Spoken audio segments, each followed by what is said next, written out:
morning, and thank you for joining me on the path to liberty. It's Monday, March 16th, 2020. So today's episode, I guess, how else do you put it? In times where people are very fearful, or even in a panic, whether it's a health or a financial crisis or some combination of the two like we're experiencing right now, I believe the right of self-defense couldn't be more important. So today, we're going to talk about that in light of a new attack this month by the ATF on the Second Amendment to the Constitution for the United States.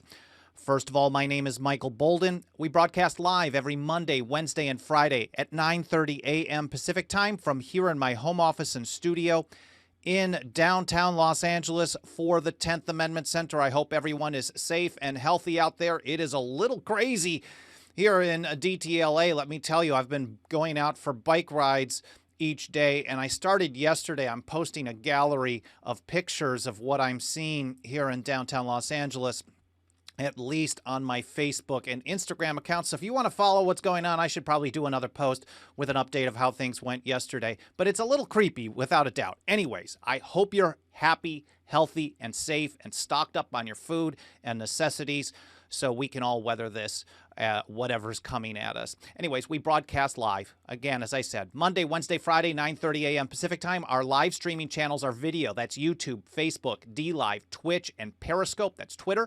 We also have archived video versions at Brighteon, BitChute, Library, and BitTube.tv. And then, of course, the audio-only podcast editions. That's, wow, I got so many things going through my head today.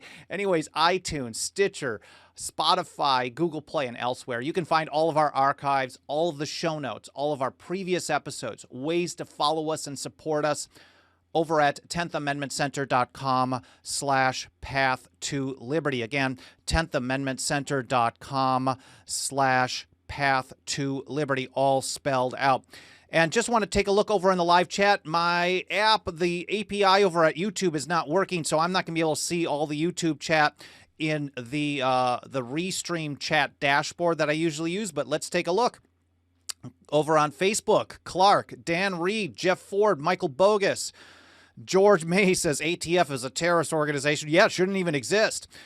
Clay Davis, good to see you as well. And then let me pop over into YouTube and see if I can scroll through this relatively quickly. Melody, Blue North Wind, Yo Mama, Too Tall, Essential Freedom, Brandon Bryark, Matt, Melody Skaman, EHP Training, good to see you, buddy.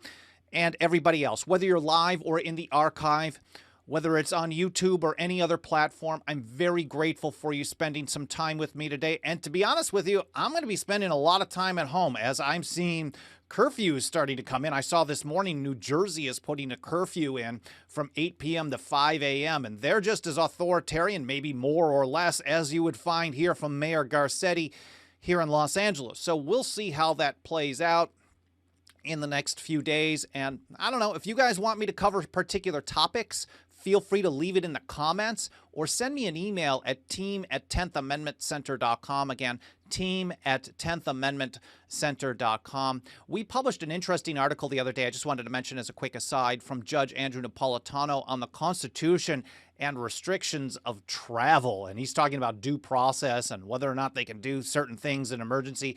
It's not something that I've actually really looked at the history on. It's not something that I've really put much thought to, but obviously it's on everybody's mind. Judge Knapp makes a lot of really interesting points there. I encourage you to go to 10thamendmentcenter.com and read that. It should be on our homepage. Unless you're listening to this way in the future, you can probably just Google that as well. Anyways, let's get to this. First of all, to frame this entire discussion, the founders, as I've mentioned so many times on this show, the founders, the old revolutionaries, they all referred to the right to keep and bear arms, as so many others, as a natural right. This is not one that's granted to you by a piece of paper. The Second Amendment is not your gun permit. You are your gun permit. Your humanity. You get it from your creator, from your God, from nature, from Mother Earth, whatever you want to say. That's your call. But it doesn't come from government, because what comes from government, government will take away. So if we all have an attitude that our natural right to keep and bear arms, our natural right to self-defense, is a gift from government, or one that is defined by the Supreme Court, or one that is defined by a permission slip that says whether we can carry in our concealed or open or at all, or it has to be in a lockbox. I was talking to my partner, Sarah, last night, who's been so supportive of me over the years, and we were talking about self-defense tools. And at one point, she's like, man, that thing's in a case? What's the point of that? And this is just her natural thought. And I think when we think as normal human beings, especially in a time of crisis, and we're not thinking about all the propaganda that we've been fed since day one in the government schools, we recognize some basics. Look, if you need to use something, requiring people to keep it in a lockbox means it's not useful. They've turned so many firearms into hunting tools, not self-defense tools. And I'm just kind of rambling on that. It's because it's so important, and it's because there are so many crazies out there that this is a very scary time for many people. So here's St. George Tucker back in 1803. He summed it up this way. It was very straightforward. The right of self-defense is the first law of nature. So if you can't defend yourself, you can't defend your home, your family, your property, your food, your toilet paper stock supply that people are going so nuts about. I don't know, maybe someone has some insight on that. Of all the things that, at least that I have tried to at least top up my own stock and supplies of, I'm thinking like rice and some extra refried beans and things like that. Coffee, because I got to have a lot of coffee. So I ordered a new case of coffee for delivery this week. Why are people running out to get 2 liters of soda and toilet paper and fighting about it? I don't understand that at all. It makes absolutely no sense, but who knows? Maybe someone's got some insight. Let me know in the chat. Are you stocked up on toilet paper? I guess that's what we should know. So the right of self-defense is the first law of nature. That's St. George Tucker, but he was far from alone. Let's again look at the right to keep and bear arms in the Second Amendment, which was passed by Congress in September of 1789, ratified December 15th, 1791. It says a well-regulated militia being necessary to the security of a free state. So in order to have a free state, you need a well-regulated, a trained, armed, and disciplined militia of the people. The right of the people to keep and bear arms shall not be infringed. Shall not is a very powerful term in law. It doesn't mean should not, doesn't mean might not, and there's no exceptions there. There's no exception to shall not be infringed. The number of federal gun control laws, if we're talking about the federal Constitution, that are authorized are 0. The ATF shouldn't exist. There should be no gun control. But we'll get to this in a moment with the latest sham from the ATF. It's not really a sham. It's dangerous. They're threatening people. So here from Richard Henry Lee, he was writing as Federal Farmer. I think some people at one point thought this was Melancton Smith. This is January of 1788. He put it this way: to preserve liberty. And I would say to preserve just about everything. He says that it is essential that the whole body of the people always possess arms and be taught alike, especially when young, how to use them. I used to listen to the late, great Harry Brown, his weekly radio show many years ago, and he helped my transition. So I've transitioned from statist Marxist pig to wherever I am now. I've got a lot of learning yet to do, clearly, but I think I understand liberty and the goals of the Constitution and the effects, the importance of decentralization so much over the years. But when I would listen to Harry Brown, he talked about how in the 60s, and maybe this was when his kids were growing up, people would, at least in his area, and I think he was living in eastern Tennessee, people would carry a rifle on their back to school, kids. This is something that was totally foreign to me as a child of the late 70s, early 80s, going to school. This was unheard of. And I also lived in a big city in Milwaukee, Wisconsin. Well, not a huge one, but it was run by a lot of socialists. I mean, literally socialists, not just, some Democrat or some Republican socialist. Like, I believe the mayor, at least from my memory, unless this was propaganda from my dad, I believe the mayor for most of my childhood, Henry Meyer, actually ran as a socialist many times. So in those type of statist societies, they didn't want people to defend themselves. Although I've read some quotes from Marx back when I was a Marxist, who was far better on the right to keep and bear arms than most so-called gun rights people today. He was basically saying, in order to have the revolution, the people need to be armed. The end goal, obviously, was a very dangerous one, bad on economics, bad on centralization of power, but understood that average people, if you want to do something for yourselves, you need to be able to defend yourselves. Anyways, going further, here's George Washington. This is a letter to both the House of Representatives and to the Senate back in 1790. He put it this way: a free people ought not only to be armed, but disciplined. So people just need to know what they're doing. And if you're going, again, he's talking about a free people. If you want to have freedom, the people need to be armed. If you're relying only on government to be armed, that is going to have very, very bad end results. James Madison talked about this a bit in Federalist 46. If you listen to this show regularly, or at least from time to time, if you've read the 10th Amendment Center website anytime over the last decade or so, we reference Federalist 46 from James Madison over and over and over because it plays into the strategy. Well, it is the strategy that we use from James Madison on how to defeat and undermine unconstitutional or bad federal programs. He gives this 4-step plan, which includes a refusal to cooperate with officers of the Union. But part of of Federalist 46 that I've never really touched on, I don't think I've ever personally really talked about, but my buddy Joe Wolverton, let me see if I have this book. He covers Federalist 46, and I just thought of this. What degree of madness? Madison's method to make America states again.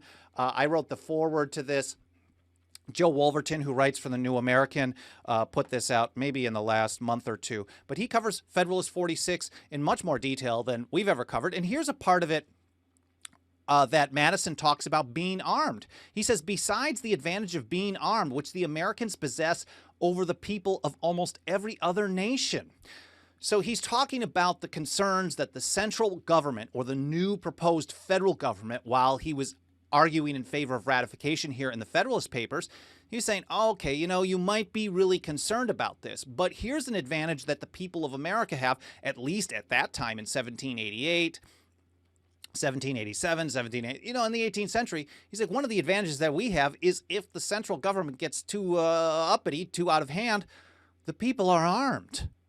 And so they were focusing on this necessity over and over and over. Clearly, it says this in the Second Amendment itself. It is necessary to the security of a free state. That's right there in the Second Amendment. It was ratified. Easy peasy. George Washington says, if you're going to be free, you have to be armed. Richard Henry Lee, in order to have liberty, the whole people have to be armed. James Madison said, the advantage that we have against an encroaching central government is that the people are armed. He says, they have this advantage. The people of America have this advantage over just about every other nation. He says also the existence of subordinate governments to which the people are attached and by which the militia officers are appointed forms a barrier against the enterprises of ambition, more insurmountable than any which a simple government of any form can admit of. In other words, he's saying, look, if they get too out of hand, this is the roadblock that stops all problems, or at least you have a chance. So going forward, what's going on right now that I want to cover? And I got this from marijuanamoment.net, a new Justice Department memo. And I also got an email from a number of our members. Thank you very much for sending this over to me. I'd kind of skimmed through this in my RSS feed and didn't really pay attention to it. It actually was published on March 5th. And a few people had emailed me about this letter from the ATF to FFLs in Michigan, people who have federal licenses or approval to sell firearms, which in and of itself, this form 4473, the FFLs, all of this stuff shouldn't exist in the first place because the federal government shall not infringe the right to keep and bear arms, period, shall not. So this new Justice Department memo aims to block, quote, habitual marijuana users from buying guns. So if they can create a scenario today, well, they already have in many ways, if they can create a scenario that using one plant means you're not allowed to defend yourself. It's not whether or not you're responsible. It's not whether or not you're using the gun in self-defense rather than in offense. They're not focusing the punishment. because they're punishing people, saying they're not allowed to have their rights. It's basically like they're putting them in a self-defense prison in many ways. They're saying, just because you use this, what do you think some other people in the future are going to say? Well, if you have this viewpoint, you attend this type of rally, you participate in this political organization. I think this is a disease. If we're talking about that, this is a disease that can spread really far and really fast. But here from Marijuana Moment, this is from Ben Adlin. The Department of Justice has issued a new advisory, and I like how they put it advisory. It's voluntary, of course, requiring gun dealers in one state to conduct federal background checks on all unlicensed gun buyers, because existing policies, the government argues, have enabled, quote, habitual marijuana users and other disqualified individuals to obtain firearms illegally. So, again, it's what you consume, what you own, rather than what you do that they punish you for. Now, if you're doing violent things, reckless things, and harming people, not potentially harming people, then of course there's due process. You go through due process. But you don't just take people's rights. And in fact, that's basically what Judge Napolitano was arguing for in his article that we published late last week. Basically, due process before government can do any type of restriction at all. Going further, Tuesday's advisory from the Bureau of Alcohol, Tobacco, Firearms, and Explosives, that's the BATFE, man, I hate that organization, rescinds a 2006 provision that allowed Michigan gun dealers to accept a state concealed pistol license. This is a CPL in Michigan, in lieu of conducting a federal background check. So the short version is this NICS system, this National Instant Criminal Background Check system, basically says I'm not sure of all the details or whether there's loopholes or not, but they're basically trying to make everyone get a background check. It isn't done on everybody, and I think a lot of the gun grabbers out there really just say, we just want to check. We just want to expand background checks. Background checks, whether they say so or not, they lead to a de facto registration list, because whether they tell you they do it or not, they have the capacity of keeping this and keeping records of everybody who has weapons, arms, stuff that they don't like. Government doesn't like this kind of stuff. So at some point, at least in 2006, Michigan CPLs were able to do this, or at least make purchases without having to go through the federal system. Now, going forward, ATF says that according to information from the FBI and other officials, concealed carry permits are being issued to people. This is, in fact, a kind of a de facto nullification that's been happening in Michigan. I hope it continues. We'll see, though. The ATF is ramping up the pressure. They say that these concealed carry permits are being issued to people, quote, without a determination by Michigan officials as to whether the applicant is prohibited under federal law from possessing or transporting firearms. So in essence, this is kind of a de facto nullification. Michigan federal law says if you, quote, habitually, I don't think they try to get people who use weed one time. But if you are a regular user, whether your doctor has recommended it to you, whether you're using CBD products in a way that the FDA does not authorize, because CBD is not just a hemp product. You can get a THC-based or percentage of THC. Basically, the feds don't like that. Or I think they really like having an excuse to take people's gun rights or attack them. I mean, they don't really take it, but they restrict those rights in ways that they never should have done in the first place. So they really like this kind of attack vector. So Michigan, then, they legalize for recreational purposes pot. And now they continue giving out these CPLs. They keep giving out or making these purchases. And the ATF is saying, wow, you guys aren't even checking on this weed thing because it's not illegal under state law. And it creates an interesting scenario because, in essence, a lot of people are nullifying this federal requirement. At least, I don't think the ATF would be complaining about it if everybody was just being honest on that 4473 and just telling the dealer that they're not allowed to have a gun under federal law. So I'm not sure exactly what's going on in details, but ATF is kind of concerned about this. Going further, this is from, I think, the Detroit Metro Times. According to the advisory, some dealers were issuing concealed pistol licenses to people, quote, without a determination by Michigan officials as to whether the applicant has been prohibited. Again, specifically, ATF learned that CPLs were and continue to be issued to applicants who are likely prohibited due to conviction for a misdemeanor crime of domestic violence. Of course, they want to add that. I wonder what the numbers are. And to habitual marijuana users, the advisory says. Although possession and use of marijuana is not unlawful under Michigan law, marijuana remains a controlled substance under federal law, and those using marijuana are prohibited from possessing or transporting a firearm. So let's say you like weed, you need it, whatever. They're basically saying you no longer are a human with the first law of nature, the right to self-defense. You can't defend your family. You have to make a choice. This is what the federal government is putting people into a corner. And that just shows, I think, how evil they are.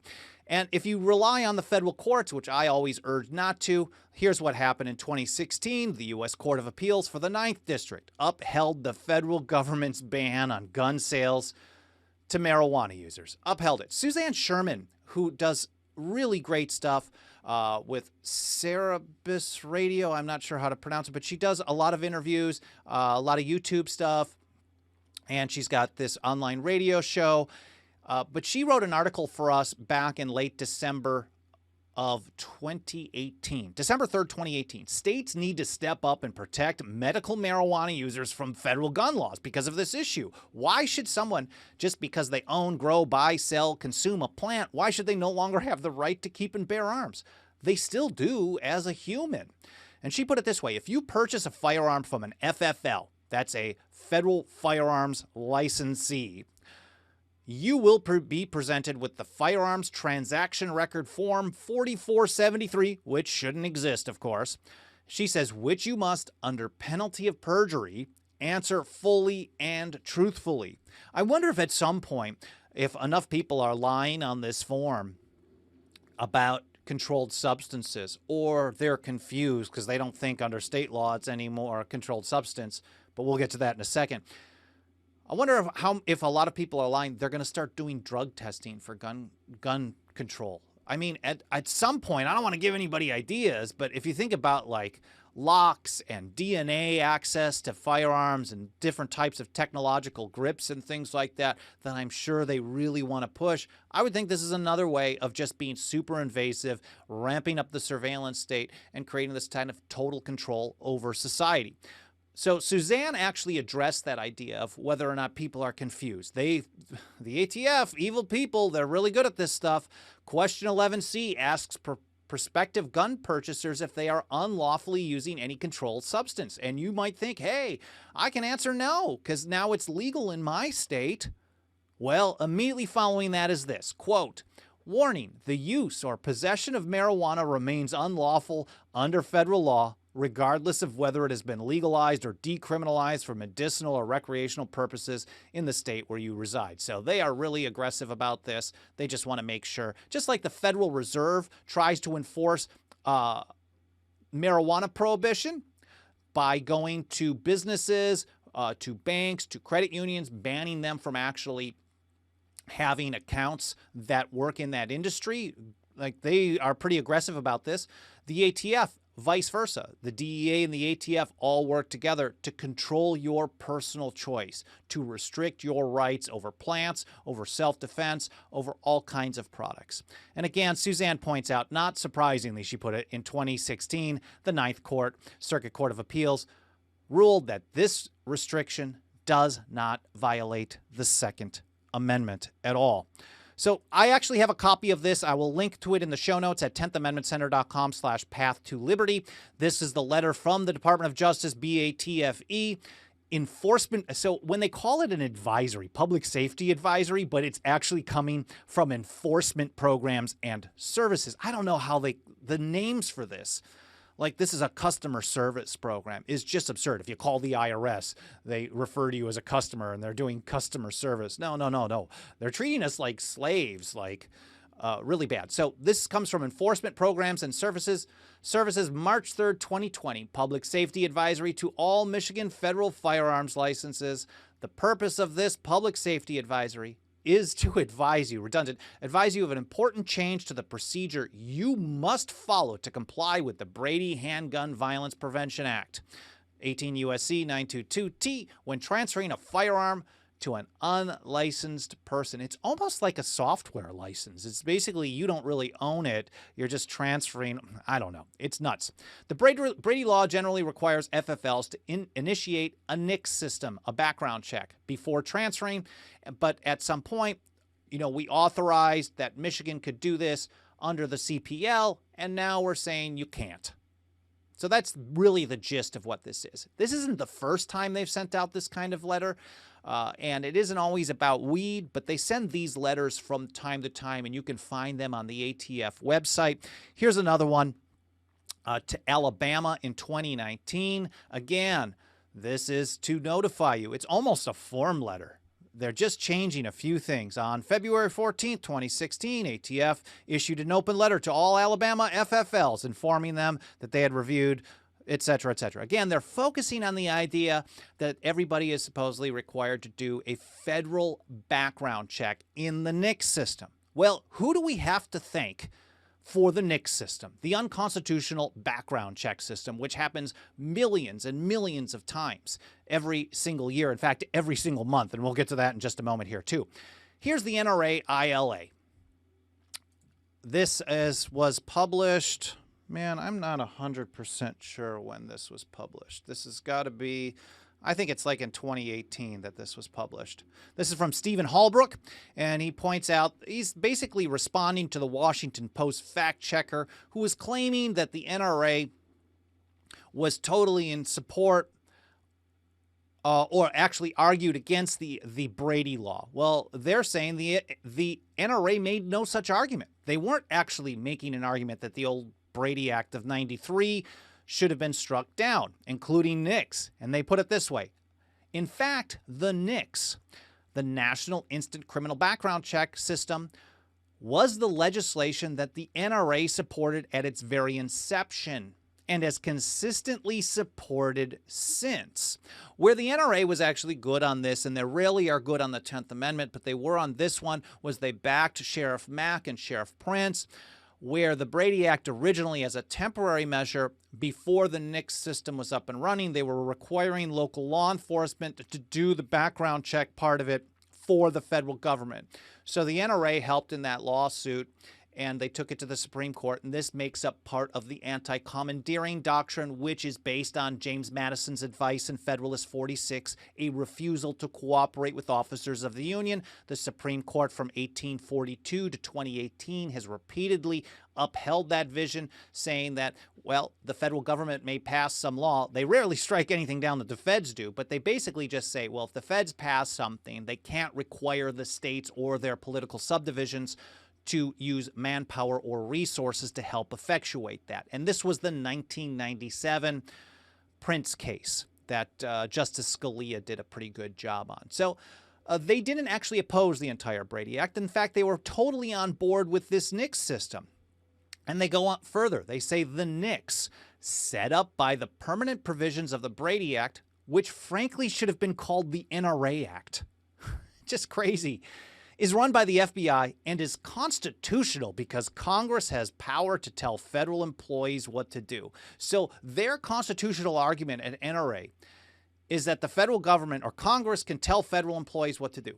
It's no limitation. It's as if the supremacy clause doesn't exist, that the federal government acts of Congress are only supreme, or acts of the federal government are only supreme when done in pursuance of the delegated powers in the Constitution. Article 1, Section 8 being the bulk of that, 17 to 18, depending on how you count those powers. But throughout the document, somewhere around 30 powers delegated to the federal government in the Constitution, and no more. And everything else, as James Madison told us in Federalist 45, the powers reserved to the states are numerous and indefinite. The powers delegated to the federal government are few and defined. But NRA is telling us, look, Congress has the power to tell federal employees what to do. So they could tell federal employees, to do a background check? I mean, but they're also telling, it's not like FFLs are, well, they're actually acting like federal employees at that situation. Maybe they see all FFLs, firearms dealers, as federal agents. In essence, they really are. It's kind of like how they make every employer a tax collector for the IRS. Because if the IRS had to do all the work rather than getting all your paychecks done by these paycheck companies, payroll companies, creating this entire industry, the cost for the federal government would go way up. And the way they socialize this cost, these socialist pigs, the way they do it is they just, make it automatic out of your check, and other companies are paying for it, and it comes out of your paycheck. You're paying for this. You're getting paid less because of all the costs. But that's basically what they're doing with these background checks. So thank you, NRA, for helping violate the Constitution with the NRA Act, as Stephen Holbrook likes to call it so kindly. But how often does this happen? This is also from NRA ILA. They're basically bragging about how often the background check is going in. And in this particular article from earlier this year, this was in February, or sometime mid-February, they're basically pointing out that, look, a ton of people are buying guns, which is positive. And I agree that that's positive. But in January alone, there are more than 2.7 million NICS firearms background checks. So that tells me that there's been a minimum in just 1 month of 2.7 million violations of the Constitution. They could at least say that, because if we're talking about, if we would do an article, and maybe we should start doing this to show a comparison between our view on the right to keep and bear arms and the Second Amendment and the NRA's, which I think is garbage, we would also highlight the fact that tons of people are taking care of themselves, exercising their natural right to self-defense, the first law of nature. But also point out, using these numbers to show how often this is happening, but also point out that there's been 2.7 million, at least, violations of the Second Amendment by the federal government in just 1 month alone. They go on, January 2020 was the busiest January on record and the 6th busiest month for NICS ever. The only busier months were December 15, December 19, December 12, December 16, and March 18. Basically, every time one of these federal background checks happens, they are violating your rights. And I just want to kind of wrap this up with an interesting quote from Patrick Henry that I think sums this up very well. And this was from one of his very long, famous speeches in the Virginia Ratifying Convention in June of 1788. I believe it was June 9th, which is not an easy one to find. Most places that publish these, they'll show, I think it's the June 5th or June 6th one. June 9th, you can get it over on constitution.org. But here's how Patrick Henry put it. Are we at last brought to such an humiliating and debasing degradation? I'll try it again. I should do this every time because this should really have some impact, right? Are we at last brought to such a humiliating and debasing degradation that we cannot be trusted with arms for our defense? And that's really what we're talking about here when we're talking about this background check system. They're saying they don't trust you. They don't trust you until they've looked into you a little further. And they're going to make a decision whether or not how you live your life is trustworthy enough to exercise your natural right to keep and bear arms, to self-defense. They're going to say, well, you use this product, you use this plant, so now we don't trust you. This is humiliating and debasing. It's, again, not what people do that they're criminalizing people for. It's what they own, what they consume, what they buy, and what they sell. It's like the idea of buying a short-barreled shotgun. They're saying that's illegal. Just owning it is illegal, and that's bad news. Anyways, looking over at the live chat, let's see if I can answer some questions. Alan Hughes says the NRA has helped craft every major anti-gun law since 1934. True, and I did an episode a little while back, and I don't want to make this episode all about the NRA, but obviously if you watch this show or listen to me talk, you know I think they are terrible. I did an episode sometime early last month, the top 5 reasons, top 4 or 5 reasons why I think the NRA is awful. John Gordon says, exactly, you are on the mark on this issue. It is unconstitutional. Yeah, there is no gun control. In fact, even if we're talking, let's get into the whole pot issue too. Where in the Constitution is the federal government authorized to prohibit you from growing, buying, selling, consuming a plant? Nowhere. And in fact, when they prohibited alcohol, which doesn't necessarily grow out of the ground, so it's not as natural of a product, they had to do it by constitutional amendment. And they knew that. I mean, I disagree with the fact that they did it as a constitutional amendment, but doing so, really, people learned a lot quicker rather than this kind of de facto legislative, judicial, executive type of ban on the people and the states. Brian Woodbury makes a really good point. The attacks occur because the citizens have allowed the Bill of Rights to be politicized. 100%. I would also point out the attacks occur because the people in general have allowed the Constitution to mean what the Supreme Court tells us it means until it changes their mind. So the Constitution means what the Constitution means, no matter what the Supreme Court happens to say, no matter what the president, no matter what the Congress happens to say, what the ATF. And then we have to treat it that way too. And as long as people continue to comply with this kind of garbage, it is going to continue happening and probably ramping up more and more and more. Let me take a look over at YouTube and see if I've got some interesting comments here. Timothy Martin always has some good ones on the NRA. They supported the National Firearms Act of 1934, which I think a lot of people are talking about and know, at least on this show. Frank I, not a peep from mainstream media on this. I think the Metro Times, at least the small local media in Michigan, was covering this, but no, I did not see this like in any conservative outlets, because I think a lot of people on the right, they don't want to come out and support, they don't want to talk about how they support pot. And let's say you don't support pot. You say, I think if you have to go out of your way to tell people that pot is dangerous, do it. But don't be okay with gun control because you hate weed so much, because you hate a plant from the creator so much that you're willing to give up the right to keep and bear arms. I mean, to me, this is nuts, and it's very dangerous. So many founders over and over and over told us to oppose a disease at its beginning, and that pun is somewhat intended. But every time you allow them to do this for one product, someone in the future is going to do it for something else again and again. EHP training, good to see you. They're useless. They're on the wrong side. Oh, and I think, so I probably covered this in the letter. EHP pointed out they did the same in Alabama. CPL can no longer be used in Alabama. I wonder if some people still do it, or do these letters have, and I don't know, do these letters have the effect of basically shutting it down on a state-by-state level?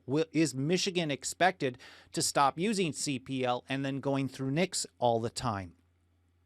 Veritas Vos Liberabit. That's a cool screen name. Over on YouTube says the only way to retain freedom is with non-compliance to tyranny. Thomas Jefferson put it very similarly. He said, a free people claim their rights as from the laws of nature and not as a gift of their chief magistrate. Well, this is very infuriating, but I hope you enjoyed this episode. I hope you learned something. I'm learning as I go through this. If you guys have any insight, EHP, if you got some insight on how this played out once that letter was sent to Alabama, I'm curious if there's any statistics on how this has worked. Maybe ATF is really effective, but I want to learn more and more about this and cover this. We're watching some legislation to kind of address this in the states, but we haven't seen much support from gun rights groups, and hopefully they'll get on board with this as well, because using a plant that is now becoming very common in so many states to attack the right to keep and bear arms is going to become incredibly problematic in the years to come. Anyways, again, I hope you enjoyed this episode. I hope you learned something. I hope you're staying safe, stocked up, and well protected at home or wherever you happen to be in these very difficult times. If you support the show, of course, smash the like button. It's totally free. It tells the algorithm to show the program to more people. Subscribe. Get bell notifications. Leave reviews on iTunes or whatever podcast platform you're using. All of that helps us a great deal. And if you want to pitch in financially, I see a number of people out there who are members of the TAC, and I'm very, very grateful for that. We're going to continue doing this show for free, putting out thousands of articles. We've got over 10,000 articles, blogs, podcasts, videos on our website over the years. We're going to continue doing all that for free because we want to educate people, but we need some help from time to time. And if you want to pitch in, it's 10thamendmentcenter.com/members. As little as $2 a month goes a long, long way. Again, stay safe. Thank you for being here with me today, and I'll see you next time here on the Path to Liberty.